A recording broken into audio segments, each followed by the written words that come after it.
खैर मकदम करना चाहती हूँ। हमारे बीच में हमारी समाजवादी पार्टी के राष्ट्रीय अध्यक्ष माननीय अखिलेश यादव जी का, और साथ ही में मंच पर मौजूद और जिन्होंने मेहनत से महाराष्ट्र में हमारी पार्टी को सींचने का और मजबूती देने का काम किया है, महाराष्ट्र के प्रदेश अध्यक्ष अबू आसिम आजमी साहब, मंच पर उपस्थित रईस शेख साहब, हमारे और धुलिया के आपके उम्मीदवार इरशाद भाई जागीरदार साहब, मेरे बड़े भाई नाहिद हसन, साथ में फहाद भाई और तमाम जितने भी लोग पार्टी के यहाँ पर मौजूद हैं, आप सभी का भी मैं धन्यवाद देना चाहती हूँ। आज हम 2 दिन से महाराष्ट्र में हैं और मुझे बहुत खुशी हो रही है जिस तरीके से पार्टी यहाँ पर अपनी जड़ें जमा रही है। तो मैं सबसे पहले धन्यवाद आप सभी का करना चाहती हूँ कि आप इतनी बड़ी तादाद में हम सबको सुनने के लिए यहाँ पर मौजूद हुए। ये जो वक्त है ये बहुत अहम वक्त है। आपके महाराष्ट्र में चुनाव का आगाज हो चुका है और मुझे कहते हुए बहुत खुशी हो रही है कि सबसे पहले यहाँ पर आगाज जिसने किया है वो पार्टी समाजवादी पार्टी है। हमारे राष्ट्रीय अध्यक्ष अखिलेश यादव जी ने इस चुनाव का आगाज किया है।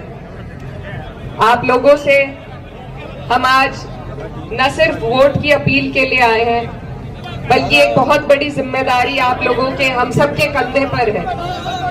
ये जो चुनाव है ये सिर्फ इस प्रदेश का चुनाव नहीं है, आपके चुनाव पर पूरे देश की नजर टिकी हुई है। क्योंकि इससे पहले जब 5 साल पहले यहाँ पर चुनाव हुआ था तब भी आपने इन लोगों की सरकार बनाने का जनादेश नहीं दिया था। ये वो लोग हैं जो ताकत में बैठे हैं, इन्होंने आपका जनादेश चुरा कर अपनी सरकार यहाँ पर गद्दारी से बनाने का काम किया था। तो ये वक्त है कि आप लोग एकजुट होकर इस बार इतनी ताकत से वोट डालें, एकजुट होकर इतना वोट दें कि कोई हमारे वोटों का दुरुपयोग पिछली बार की तरह ना कर पाए। आपके यहाँ से जो संदेश जाने वाला है वो पूरे देश के लिए जाएगा। पूरा देश आपकी तरफ देख रहा है कि आप इन लोगों को आप हमारे देश को क्या राह दिखाने वाले हैं।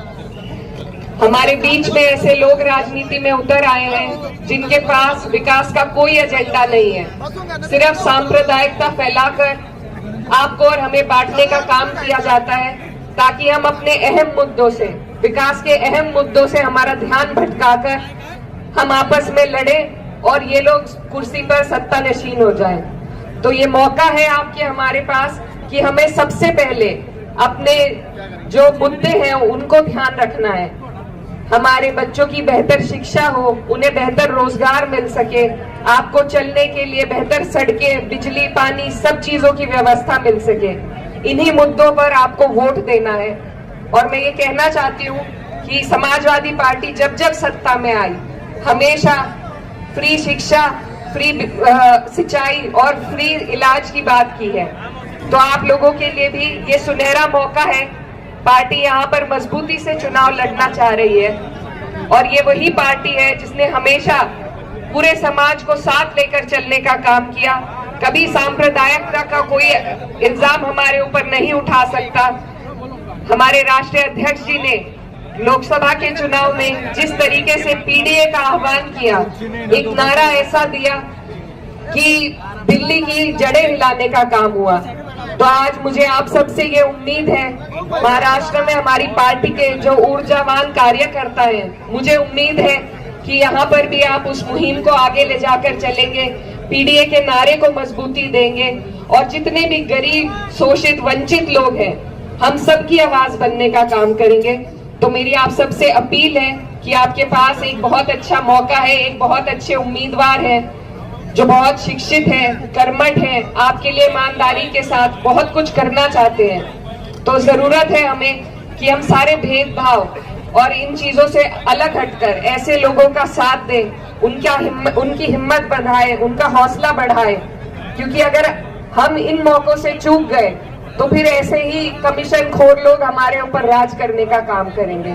तो ये बहुत अहम मौका है, एक बड़ा गठबंधन आपके बीच में, आपके आवाज उठाने के लिए आपके बीच में उतरा है। तो मेरी आप सबसे अपील है कि हम अपनी पार्टी के लिए आपके बीच में आए हैं। मैं बहुत दूर से आई हूँ और मेरा जो क्षेत्र है वहां पर भी हमारी पार्टी ने अपना परचम लहराया, सिर्फ भाईचारे के दम पर अपना परचम लहराने का काम हुआ है। तो आप सबसे मेरी यही अपील है कि ये जो बहुत खूबसूरत यहाँ पर एक गुलदस्ता आपने सजा रखा है, हर समाज का, हर वर्ग का, इस भाईचारे को इसी तरह बनाकर रखें और वोट जिस दिन पड़ेंगे उस दिन आप अपनी ताकत इसी तरीके से वोटों में झोंकने का काम करें। आप सभी का बहुत बहुत शुक्रिया। आप सबसे दुआओं की दरखास्त है। धन्यवाद।